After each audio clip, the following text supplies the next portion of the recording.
Imagine releasing a model that is not even the final product, yet it already pressures giants like OpenAI and Alibaba. That is exactly what China's DeepSeek just did. Their new model is called DeepSeek V3.2 Exp, and the company is calling it an intermediate step toward their next-generation architecture. In other words, this is the warm-up, not the main event. Before we continue, remember to like, subscribe, and comment. It really helps the channel grow. DeepSeek has been making noise in the AI world ever since its V3 and R1 models surprised Silicon Valley earlier this year. Now the company is refining what comes next.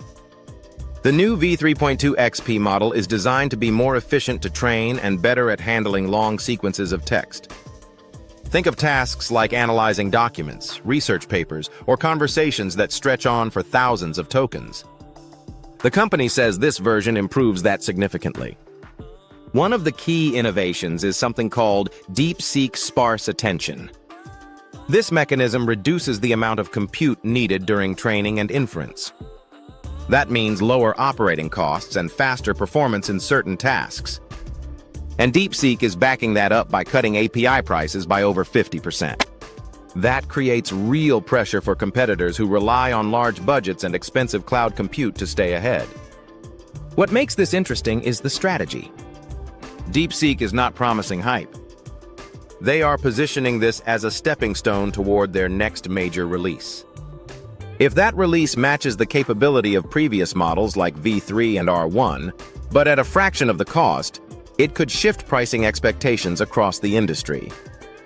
Domestic rivals like Alibaba's Qwen and US players like OpenAI will be watching closely to see whether DeepSeek can execute the same playbook twice: high capability with significantly lower training and usage costs.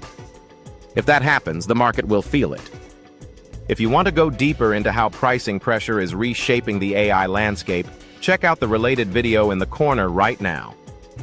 Make sure to subscribe so you do not miss what comes next. And drop a comment. Do you think cost-efficient AI models will win out over the most powerful ones?